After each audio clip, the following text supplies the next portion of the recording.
Hello students আজি আমি আৰম্ভ কৰিবলৈ গৈ আছো তৃতীয়টো অধ্যায় ধাতুৰ অধাতুৰ আজি আমি আলোচনা কৰিম ধাতুৰ নিষ্কাশন বা আহৰণ কৰা পদ্ধতিবোৰৰ বিষয়ে আমি ধাতু এটা কেনেকৈ আহৰণ কৰা হয় আৰু পৃথিৱীত ধাতুবিলাক কি কি অৱস্থাত বা কেনেকুৱা ধৰণে কি কৰিব পাৰো আমি ধাতুবিলাক পাব পাৰো বা ধাতুবিলাকৰ উৎসটো কি এতিয়া প্ৰথমতে যদি আমি চাও ধাতুবিলাকৰ উৎসটো কি আসলতে যে ধাতু আসলতে ক'ত বৰ পোৱা যায় বা পৃথিৱীত আমি ক'ত ক'ত ধাতু পাব পাৰো এটা যদি সেই বিষয়ে চাও যে পৃথিৱীৰ খোলাটোৱে হৈছে ধাতুবিলাকৰ আটাইতকৈ একমাত্ৰ উৎস তাতে কি থাকে ধাতুবিলাক বিভিন্ন ক্ষেত্ৰত এতিয়া ধাতুবিলাকৰ সক্ৰিয়তা অনুযায়ী কি হয় বেছিভাগ ধাতুৱে কি হয় যুক্ত অৱস্থাত বা যৌগ অৱস্থাত পোৱা যায় আৰু কিছু সংখ্যক ধাতু কি পোৱা যায় পৃথিৱীৰ খোলাটোত মুক্ত অৱস্থাত পোৱা যায় এতিয়া যুক্ত অৱস্থাত যেনেকুৱা অতি সক্ৰিয় ধাতুবিলাকৰ ভিতৰত যেনেকুৱা সোডিয়াম মেগনেছিয়াম ইত্যাদিবিলাক কি থাকে আমাৰ সাগৰৰ পানীত ক্লোৰাইড লৱণ হিচাপে দ্ৰৱীভূত হৈ থাকে পোৱা যায় অৰ্থাৎ সোডিয়াম লৱণটো আমি কি সাগৰৰ পানীত সোডিয়াম ক্লোৰাইড হিচাপে পাওঁ ইয়াৰ বাহিৰে অন্যান্য ধাতুবিলাক কি থাকে আমাৰ পৃথিৱীৰ খোলাটোত বিভিন্ন যৌগ আকাৰত কি পোৱা যায় কিছুমান ধাতু আছে কি সাধাৰণতে অতিশয় কম সক্ৰিয় ধাতুবিলাকৰ ক্ষেত্ৰত কি পোৱা যায় আমি মুক্ত অৱস্থাত পোৱা যায় যেনেকুৱা গোল্ডটো কি হৈ যায় পৃথিৱীৰ খোলাত মুক্ত অৱস্থাত থাকে সিলভাৰটো কিছুমান মুক্ত অৱস্থাত পোৱা যায় কপাৰো কিছু মুক্ত অৱস্থাত পোৱা যায় সিলভাৰ আৰু কপাৰক সালফাইড আকৰিক হিচাপে পোৱা যায় অৰ্থাৎ কপাৰ সালফাইড আৰু সিলভাৰ সালফাইড হিচাপে কি পোৱা যায় যৌগ অৱস্থাতো পোৱা যায় এতিয়া যে পৃথিৱীৰ খোলাটোত মুক্ত বা যৌগভাৱে থকা এই ধাতুবিলাকৰ যেটো উৎস বা সেইবিলাকক কি বুলি কোৱা হয় খনিজ পদাৰ্থ বা মণিক বুলি কোৱা হয় আৰু যিবিলাক খনিজ পদাৰ্থৰ পৰা ধাতু এটাক সহজভাৱে কম খৰচত লাভজনকভাৱে আহৰণ কৰিব পৰা হয় সেই পদাৰ্থবিলাকক সেই খনিজ পদাৰ্থবিলাকক কি বুলি কোৱা হয় ধাতুটোৰ আকৰিক বুলি কোৱা হয় অৰ অফ দা মেটেলস বুলি কোৱা হয় এতিয়া এই ধাতুবিলাকৰ আকৰিকৰ পৰা ধাতু এটাক নিষ্কাশন কেনেদৰে কৰা হয় সেই বিষয়ে যদি আলোচনা কৰো হেতু যদি চাও এতিয়া ধাতুবিলাকৰ বিভিন্ন ধৰণৰ আকৰিক থাকে আৰু বিভিন্ন ধৰণৰ সক্ৰিয়তাৰ ওপৰত নিৰ্ভৰ কৰি ধাতুবিলাকক নিষ্কাশন কৰা পদ্ধতিবিলাক কি হয় অলপমান বেলেগ হয় এতিয়া এই ধাতুৰ আকৰিকৰ পৰা ধাতু নিষ্কাশনৰ পদ্ধতি যদি চাও এই চাৰ্টখনত যেটো ফ্লো চাৰ্টখনত দেখিবলৈ পোৱা গৈছে যে এটা প্ৰথমতে কি কৰা হয় আকৰৰ পৰা কি কৰা হয় প্ৰথমতে আকৰটোত বিভিন্ন ধৰণৰ কি হ'ব পাৰে মাটি গেদ ইত্যাদিবিলাক কি হৈ থাকিব মিহলি হৈ থাকিব পাৰে সেইবিলাক আতৰ কৰি কি কৰা হয় আকৰটোক গাঢ়ীকৰণ কৰা হয় প্ৰথম স্টেপটো হৈছে কি আকৰৰ গাঢ়ীকৰণ অৰ্থাৎ আকৰটোক ধাতু নিষ্কাশনৰ যেটো প্ৰথম স্টেপ ধাতু নিষ্কাশন এক্সট্ৰাকশন অফ মেটেল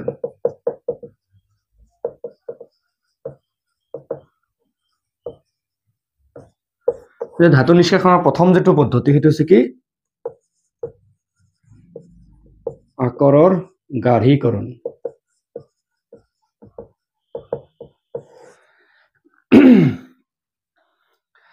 কনসেন্ট্ৰেশন অফ ওৰটো কি কৰা হয় কনসেন্ট্ৰেট কৰা হয় বা গাঢ় কৰা পদ্ধতিটো বেলেগ পদ্ধতিৰ হিচাপত কৰা হয় যেনেকুৱা কিছুমান আছে কি কেইবাটা পদ্ধতি প্ৰয়োগ কৰা হয় এই ক্ষেত্ৰত বেলেগ পদ্ধতিবিলাক বোৰৰ ভিতৰত আছে যে জলধৌতকৰণ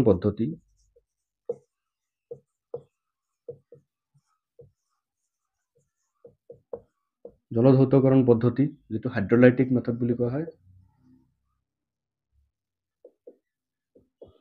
হাইড্ৰোলাইটিক মেথড আৰু এটা পদ্ধতি আছে যেনেকুৱা ফেন উপগমন পদ্ধতি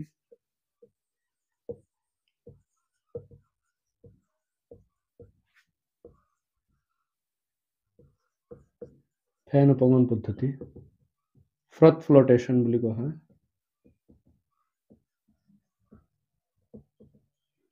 ফ্ৰথ ফ্লোটেশন মেথড নাম্বাৰ সি আছে কি চুম্বকীয় পৃথকীকৰণ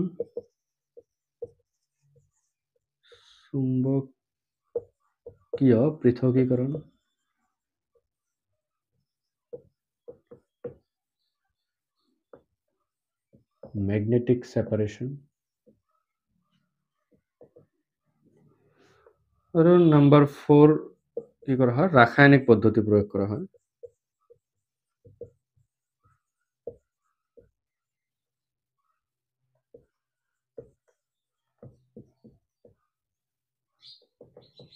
কেমিক্যাল মেথড আৰু লিচিং বুলি কোৱা হয়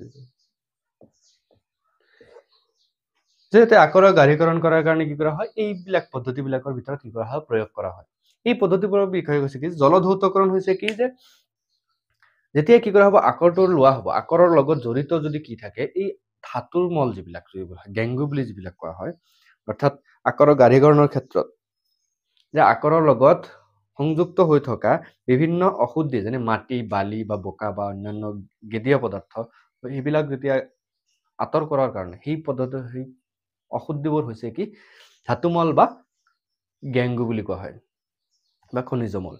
এতিয়া সেই মলখিনিক যি কৰা হ'ব আঁতৰ কৰিবৰ কাৰণে প্ৰথম যেটো পদ্ধতি আছে জলধৌতকৰণ পদ্ধতি এই পদ্ধতিত কি কৰা হয় কিছুমান এটা অলপমান হেলনীয়া তলৰ কি কৰা হয় খাসকটা কি কৰা হয় বেল্টত ৰখা হয় আৰু সেইখনৰ ওপৰত আকৰবিলাক গুৰি কৰি এইবিলাক তাতে দিয়া হয় আৰু তাৰ ওপৰত কি কৰা হয় পানীৰ যাবলৈ দিয়া হয় যে পানীৰ লগত কি হ'ব এই আকৰবিলাকৰ যদি কি হয় আকৰটো অলপমান গধুৰ হলে কি হ'ব এই পানীৰ খুঁটত ভাহি নাযায় এই খাসকটা তলটোত কি হ'ব লাগি ধৰিব আৰু অশুদ্ধিবিলাক মাটি বালি কি হ'ব পানীৰ লগত পাতল অশুদ্ধিবিলাক কি হ'ব তাৰ পৰা আঁতৰি যাব এইটো হৈছে কি জলধৌতকৰণ পদ্ধতি একেদৰে ফেন অপৱন পদ্ধতিত কৰা হয় বিশেষকৈ সালফাইড আকৰিকবিলাকক কি কৰা হয় ফেন অপৱন পদ্ধতিৰে কি কৰা হয় গাঢ়ীকৰণ কৰা হয় এই পদ্ধতিত কি কৰা হয় পাত্ৰ এটাত কি কৰা হয় আকৰিকবিলাক গুৰি কৰি দিয়া হয় তাত পানী দিয়া হয় আৰু তাত বিশেষ ধৰণৰ কি কৰা হয় এক ধৰণৰ তেল ব্যৱহাৰ কৰা হয় তেল দি তীব্ৰভাৱে বতাহ চালিত কৰি এই সালফাইড আকৰিকবিলাক কি হয় এই তেলৰ লগত দ্ৰৱীভূত হৈ ফেন আকাৰে ওপৰত ভাহি উঠে আৰু অশুদ্ধিবিলাক পাত্ৰৰ তলিত গেদ আকাৰে জমা হয় চুম্বকীয় পৃথকীকৰণ কি কৰা হয় দুটা ৰোলাৰ হিচাপত কি কৰা হয় চুম্বকীয় পৃথকীকৰণ পদ্ধতিত এনেকুৱা ধৰণৰ হিচাপত ব্যৱহাৰ কৰা হয় যে এটা মূৰ চুম্বকীয় এটা বেল্ট থাকে কনভেয়াৰ বেল্টৰ নিচিনা থাকিব সেইটোত কি হ'ব গুৰি আকৰিকবিলাক ঢালি থকা হ'ব আৰু এইটো যেতিয়া লাহে লাহে ইফালে আহি চুম্বকীয় ৰোলাৰটো পাব তেতিয়া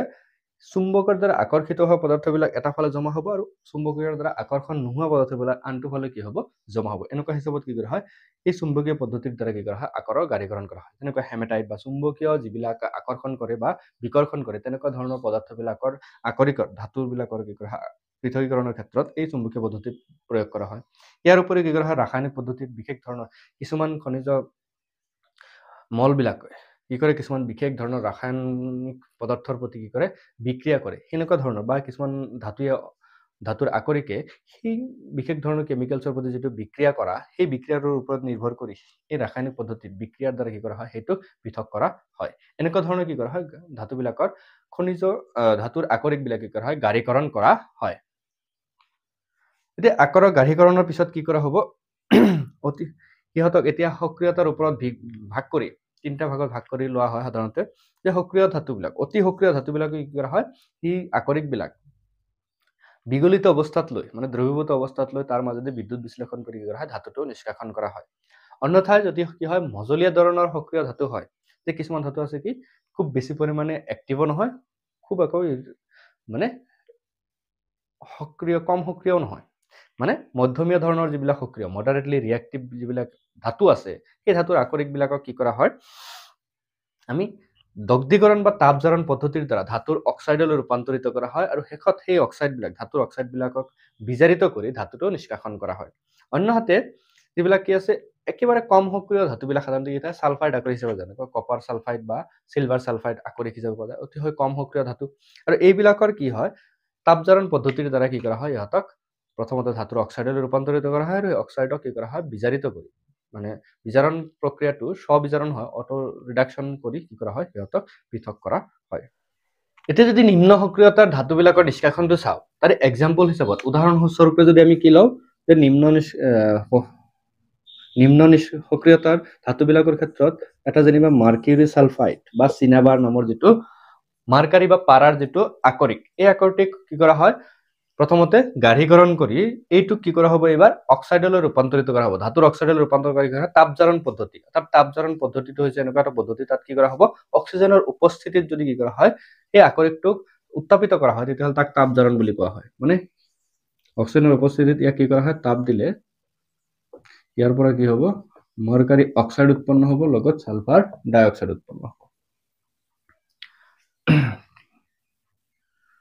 তিনিটা হৈ আছে এটা দুই দিলে 4 হ'ল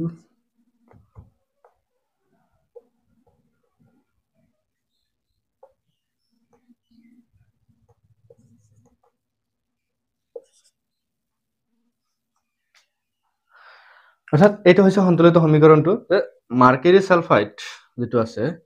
বা চিনাবাৰক যদি কি কৰা হয় তাপজাৰণ কৰা হয়, তাপজাৰিত কৰা হয়, মানে অক্সিজেনৰ উপস্থিতিত উত্তাপিত কৰা হয়, তেতিয়াহ'লে তাৰ পৰা কি হ'ব মাৰ্কাৰী অক্সাইড উৎপন্ন হ'ব। এতিয়া ধাতৱ অক্সাইডটো উৎপন্ন হ'ল, এই অক্সাইডক যদি কি কৰা হয় আকৌ উত্তাপিত কৰা হয়,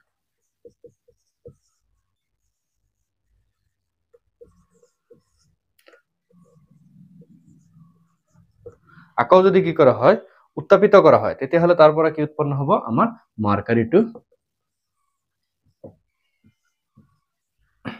কি হ'ব মানে ধাতুটো আমি পোৱা যাব। গতিকে এইটো পদ্ধতিৰ দ্বাৰা অৰ্থাৎ তাপজাৰণ পদ্ধতিৰ দ্বাৰা নিম্ন সক্ৰিয় ধাতুবিলাকক কি কৰা হয় উত্তাপিত কৰি আৰু সিহঁতৰ অটো ৰিডাকশ্যন কৰা হয়, মানে নিজে নিজে কি কৰা হ'ব আকৌ উত্তাপিত কৰিলে তাৰ পৰা বিজাৰিত হৈ ধাতুটো পোৱা যায়। পিছত সিহঁতক এই ধাতুবিলাক কি কৰা হয় বিশুদ্ধকৰণ কৰি আমাৰ বিশুদ্ধ ধাতুটো আহৰণ কৰা হয়। একেধৰণে কপাৰৰ ক্ষেত্ৰত কপাৰ ছালফাইড যিটো আছে অৰ্থাৎ কিউপ্ৰিক ছালফাইড, কিউপ্ৰাছ ছালফাইড যিটো কপাৰ ছালফাইডৰ ধাতু, এইটোক যদি কি কৰা হয় একেই পদ্ধতিৰে অক্সিজেনৰ উপস্থিতিত তাপ দিয়া যায়, তাপ দিলে কি হ'ব ইয়াৰ পৰা কপাৰ অক্সাইড উৎপন্ন হ'ব, কিউপ্ৰাছ অক্সাইড উৎপন্ন হ'ব আৰু ছালফাৰ ডাইঅক্সাইড উৎপন্ন হ'ব।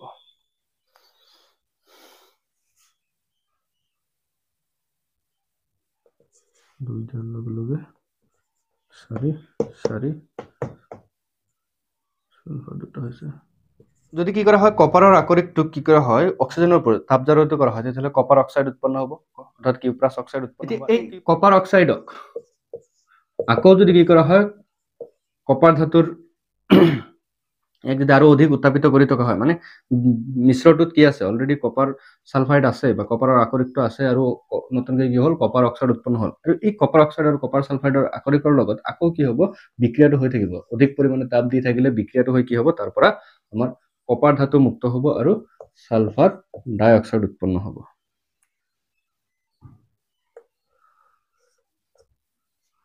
এইটো কেইটা লাগিব দুটা লাগিব, অক্সিজেন দুটা ছালফাৰ এটা ছয়টা। গতিকে এনেকুৱা ধৰণৰ কি হ'ব কপাৰ ধাতুটো মুক্ত হ'ব। গতিকে বিজাৰিত হৈ কি হ'ব মুক্ত হ'ল, এই ধাতুটো কি কৰা হয় নেক্সট ষ্টেপত কি কৰা হয় বিশুদ্ধকৰণ কৰি আমি বিশুদ্ধ কপাৰ পাব পাৰোঁ। এতিয়া যদি কি কৰোঁ আমি মধ্যমীয়া সক্ৰিয়তাৰ ধাতুবিলাকৰ যদি আকৰিকবিলাকৰ কি কৰোঁ তাৰ পৰা ধাতুবিলাক নিষ্কাশন কৰিবলৈ যাওঁ, তেতিয়াহ'লে আমি কি কৰিম প্ৰথমতে ধাতুৰ আকৰিকটোক গাঢ়ীকৰণ কৰা হয়, সেই গাঢ়ীকৰণৰ পদ্ধতিকেইটা আমি জানিলো। সেই গাঢ়ীকৰণ কৰাৰ পিছত গাঢ় আকৰিকবিলাকক কি কৰা হয় তাপজাৰণ বা দগ্ধীকৰণ পদ্ধতিৰ জৰিয়তে কি কৰা হ'ব ধাতুৰ অক্সাইডলৈ ৰূপান্তৰিত কৰা হ'ব, আৰু অক্সাইডৰ কি কৰা হ'ব শেষত বিজাৰিত কৰি কাৰ্বন বিজাৰণ বা অন্য বিজাৰক পদাৰ্থৰ দ্বাৰা বিজাৰিত কৰি কি কৰা হ'ব সেইটো ধাতুটো নিষ্কাশন কৰা হ'ব, পিছলৈ সেই ধাতুটো কি কৰা হ'ব বিশুদ্ধীকৰণ কৰা হ'ব। এতিয়া উদাহৰণ হিচাপে যদি লওঁ যে ইয়াত কি হ'ব পাৰে যেনেকুৱা জিংকৰ দুই ধৰণৰ আকৰিক পোৱা যায়, এটা হৈছে জিংক ব্লেড আৰু এটা হৈছে জিংক কাৰ্বনেট।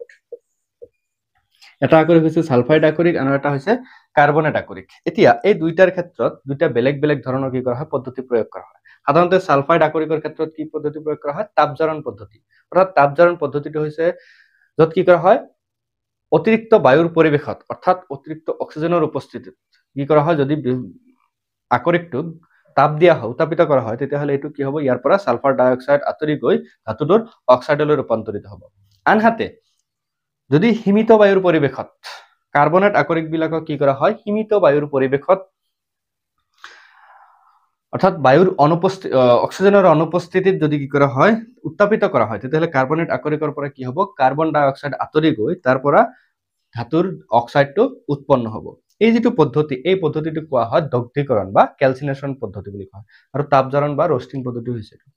এতিয়া এই ক্ষেত্ৰত এইটোক যদি কি কৰা হয় তাপজাৰিত কৰা হয়, এইটোৰ ক্ষেত্ৰত কি হ'ব তাপজাৰণ। সাধাৰণতে ছালফাইড আকৰিকক কি কৰা হয় তাপজাৰণ আৰু কাৰ্বনেট আকৰিকক কি কৰা হয় দগ্ধীকৰণ কৰা হয়, মানে ইয়াতে অতিৰিক্ত অক্সিজেনৰ উপস্থিতিত বিক্ৰিয়া কৰিবলৈ দিয়া হয়,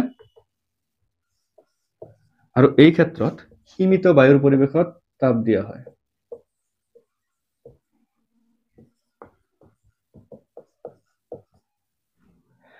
এতিয়া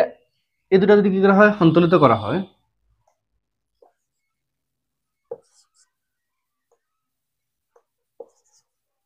দুই আৰু এইটো সন্তুলিত কৰিলে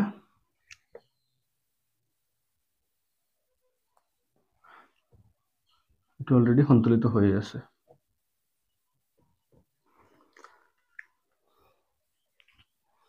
অৰ্থাৎ এতিয়া সাধাৰণতে কি কৰা হ'ব, সালফাইড আকৰিকক তাপজাৰিত কৰি অক্সাইড উৎপন্ন কৰা হয়, ধাতৱ অক্সাইড, আৰু দগ্ধীকৰণ পদ্ধতিত কাৰ্বনেট আকৰিকবিলাকক দগ্ধীকৰণ কৰি দগ্ধীকৰণ পদ্ধতিত অক্সাইডলৈ ধাতুৰ অক্সাইডলৈ কি কৰা হয়, ৰূপান্তৰিত কৰা হয়। নেক্সট কি কৰা হ'ব, এই ধাতুৰ অক্সাইডবিলাকক, এই আহৰণ কৰা ধাতুৰ অক্সাইডবিলাকক কি কৰা হ'ব, নেক্সট প্ৰচেছত কি কৰা হ'ব, বিজাৰিত কৰা হ'ব। এতিয়া এই উৎপন্ন হোৱা ধাতৱ আকৰিকবিলাকৰ ক্ষেত্ৰত যেনেকুৱা জিংক অক্সাইড, যিটো আমি কি পালো, ধাতৱ অক্সাইডটো পালো দগ্ধীকৰণ পদ্ধতিৰে কাৰ্বনেটৰ আকৰিকৰ পৰা, আৰু সালফাইড আকৰিকৰ পৰা পালো কি ধাতৱ অক্সাইডটো, জিংক অক্সাইড পাইছো। এতিয়া জিংক অক্সাইডত কি কৰা হ'ব, বিজাৰিত কৰা হ'ব। এই ক্ষেত্ৰত কি কৰা হয়, কাৰ্বন প্ৰয়োগ কৰা হয়, অৰ্থাৎ কয়লা বা কক ব্যৱহাৰ কৰি কি কৰা হয়, এই জিংক অক্সাইডক কি কৰা হয়, বিজাৰিত কৰা হয়। যে কাৰ্বন বা কয়লাৰ লগত কি কৰা হয়, জিংক প্লাছ কাৰ্বন মনক্সাইড পোৱা যায়। অৰ্থাৎ ইহঁতক বিজাৰিত কৰি কাৰ্বন বিজাৰণ পদ্ধতিৰ দ্বাৰা বিজাৰিত কৰি ধাতু কি কৰা হয়, নিষ্কাশন কৰা হয়। এতিয়া জিংক যিটো পালো, জিংক ধাতুটো পোৱা গ'ল। এতিয়া এই জিংক ধাতুটো কি কৰা হয়, নেক্সট ষ্টেপত কি কৰিম, আমি বিশুদ্ধকৰণ কৰি আমাৰ বিশুদ্ধ ধাতুটো আহৰণ কৰা। এতিয়া বিজাৰণৰ কাৰণে অকল যে কাৰ্বনে ব্যৱহাৰ কৰিম তেনেকুৱা নহয়, কেতিয়াবা কি কৰা হয়, এই ধাতুটোৰ অক্সাইডটোৰ ওপৰত নিৰ্ভৰ কৰি বেলেগ অন্য বিজাৰক পদ্ধতি কি কৰা হয়, ব্যৱহাৰ কৰা হয়। যেনেকুৱা মেংগানিজৰ অক্সাইডৰ ক্ষেত্ৰত, মেংগানিজ ডাই অক্সাইডৰ ক্ষেত্ৰত কি কৰা হয়, এলুমিনিয়ামক বিজাৰক হিচাপে ব্যৱহাৰ কৰি ইয়াৰ পৰা মেংগানিজ আৰু এলুমিনিয়াম অক্সাইড উৎপন্ন কৰা হয়।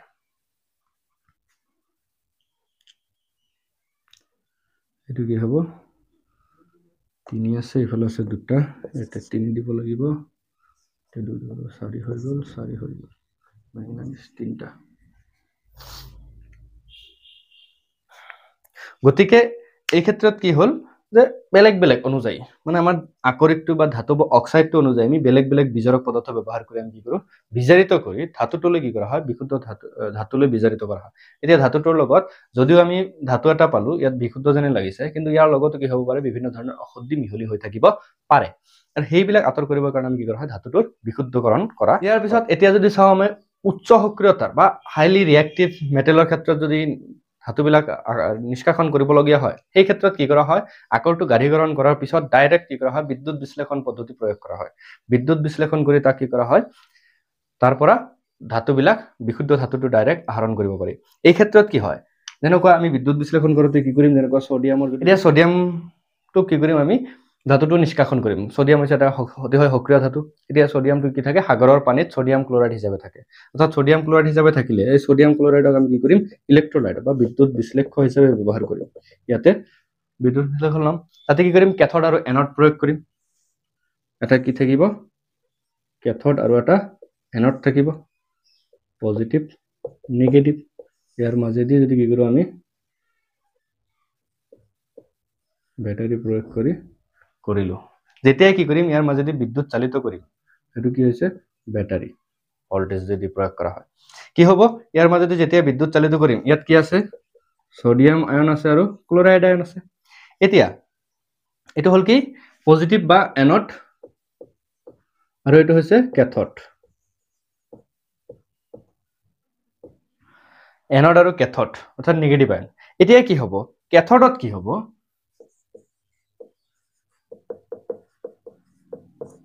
কেথডত কি হ'ব, যেহেতু কেথডত কি থাকে, আমাৰ নেগেটিভ, গতিকে ইয়ে কি হ'ব, এই কেথডৰ পিনে কোন আহিব, পজিটিভ আয়নটো, অৰ্থাৎ ছডিয়ামটো আহিব। ছডিয়াম আয়নে আহি কেথডৰ পৰা কি হ'ব, এটা ইলেক্ট্ৰন গ্ৰহণ কৰি ই ছডিয়াম ধাতুলৈ ৰূপান্তৰিত হ'ব। আৰু এনডত কি হ'ব,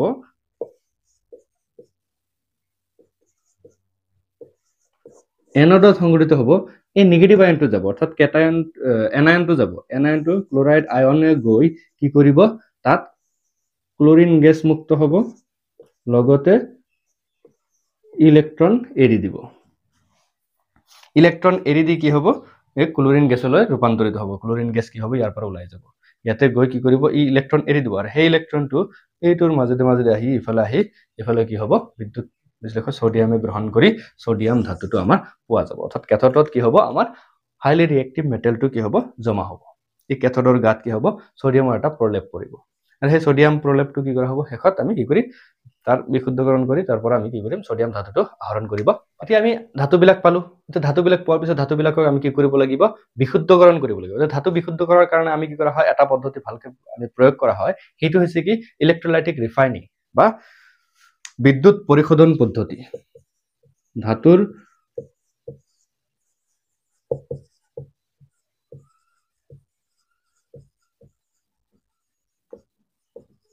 বিশুদ্ধকৰণৰ ক্ষেত্ৰত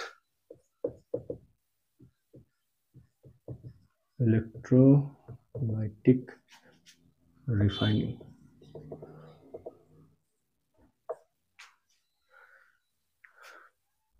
যে ইলেক্ট্ৰোলাইটিক ৰিফাইনিং অৰ্থাৎ বিদ্যুৎ পৰিশোধন পদ্ধতি প্ৰয়োগ কৰি আমি কি কৰোঁ ধাতুবিলাকক বিশুদ্ধকৰণ কৰোঁ এই ক্ষেত্ৰত কি কৰা হয় বিশুদ্ধকৰণৰ ক্ষেত্ৰত এই ক্ষেত্ৰত ধাতুটোৰ লৱণ যেটো থাকিব যেটো ধাতুৰ আমি কি কৰি আছো বিশুদ্ধকৰণ কৰিবলৈ গৈ আছো সেই বিশুদ্ধকৰণৰ ক্ষেত্ৰত ইলেক্ট্ৰোলাইট হিচাপে সেই ধাতুটোৰ লৱণ ব্যৱহাৰ কৰা হয় ইয়াত কি কৰা হয় ধাতুটোৰ লৱণ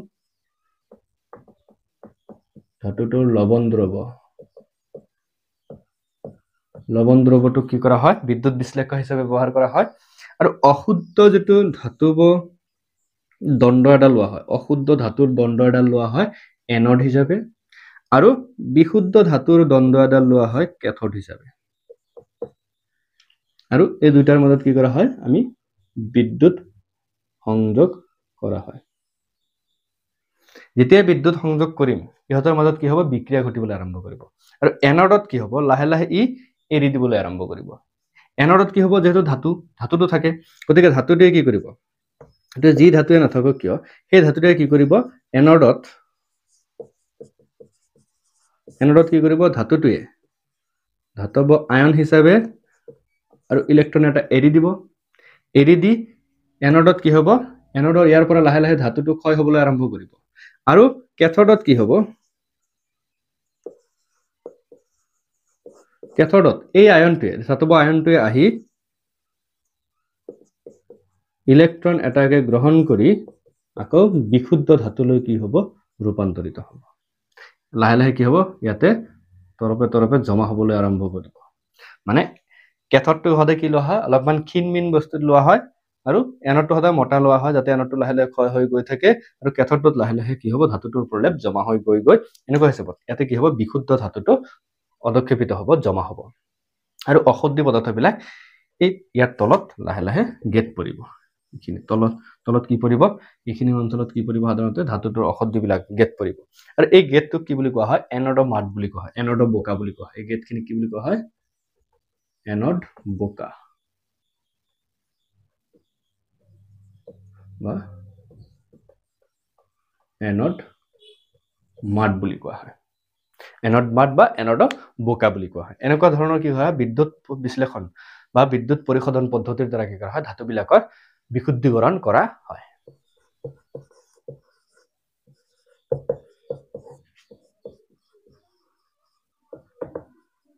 কৰোশন এতিয়া ক্ষয় ভৱন বা ক্ষয় কৰোশনটো কি যে ক্ষয় ভৱন বা কৰোশনটো হৈছে কি যেনেকুৱা আমাৰ আমি আগতেও পাইছো প্ৰথম চেপ্টাৰত পাই আহিছো অলৰেডি যে কি হয় ধাতুবিলাক কি হয় এনে পেলাই থৈ দিলে যেনেকুৱা আইৰন লোৰ টুকুৰা এটা যদি বাহিৰত জলীয় বাষ্পৰ পৰিৱেশত থাকে কিছুদিন পিছত দেখা যায় যে এটা ৰঙচুৱা মুগা বৰণৰ কি হয় আমৰণি পৰে মানে চামনি এটা পৰে সেই চামনিটো বেলেগ একো নহয় কি মামৰ অৰ্থাৎ মামৰ ধৰি কি হয় লাহে লাহে ক্ষয় হৈ যাবলৈ আৰম্ভ কৰে একেদৰে সিলভাৰৰ অৰ্থাৎ ৰূপৰ যদি গহনাবিলাক থৈ দিয়া যায় বাহিৰত থৈ দিলে কিছুদিনৰ পিছত অলপমান কলা কলা পৰে অৰ্থাৎ সিলভাৰে কি কৰে বতাহত থকা সালফাৰৰ লগত বিক্ৰিয়া কৰি সিলভাৰ সালফাইডৰ সেই কলা প্ৰলেপ এটা পৰে একেদৰে কপাৰৰ পাত্ৰ যদি থৈ দিয়া যায় বাহিৰত কি হ'ব কপাৰে কি কৰে কাৰ্বন ডাই অক্সাইডৰ লগত বিক্ৰিয়া কৰি কপাৰ কাৰ্বনেটৰ এটা সেউজীয়া চামনি এটা পৰা দেখা যায় গতিকে এইবিলাক হৈছে একোটাকৈ ক্ষয় ভৱন প্ৰক্ৰিয়া আৰু এই ক্ষয় ভৱন প্ৰক্ৰিয়াটো আমি আগৰ অধ্যায়তো পাইছো এতিয়া ক্ষয় ভৱনটো ৰোধ কৰিবলৈ কেনেকৈ অৰ্থাৎ ক্ষয় ভৱন প্ৰতিৰোধ কৰাৰ কাৰণে আমি কি কৰা হয় বিভিন্ন ধৰণৰ পদ্ধতি অৱলম্বন কৰা হয় এতিয়া বস্তুবিলাক ক্ষয় নাযাবলৈ আমি কি কৰো লোৰ পাত্ৰ এটা বা লোৰ বস্তুবিলাক ক্ষয় নাযাবলৈ যেনেকুৱা গ্ৰিলবিলাক ক্ষয় নাযাবলৈ আমি কি কৰো ৰং প্ৰয়োগ কৰো ওপৰেদি ৰং দিয়া বা অন্যান্য পদ্ধতি মানে অন্য ধাতুৰ কি কৰা হয় প্ৰলেপ দিয়া হয় মানে গেলভানাইজেশ্যন পদ্ধতি বা অন্যান্য ধৰণৰ গ্ৰীজ দিয়া তেল হানি দিয়া ইত্যাদিবিলাক কি কৰা হয় বেলেগ বেলেগ পদ্ধতি প্ৰয়োগ কৰি আমি কি কৰো ক্ষয় ভৱন ৰোধ কৰিবলৈ চেষ্টা কৰা হয় বা কি কৰা হয় ক্ষয়ভৱন ৰোধ কৰাৰ কাৰণে আমি সংকৰ ধাতু উৎপাদন কৰোঁ বা অন্যান্য ধাতু আৰু অধাতুৰ মিশ্ৰণ ঘটাই কি কৰা হয় এনেকুৱা ধৰণৰ সংকৰ ধাতু প্ৰস্তুত কৰা হয় যাতে এইটো ক্ষয়ভৱনটো ৰোধ কৰিব পৰা কেপাচিটিটো থাকে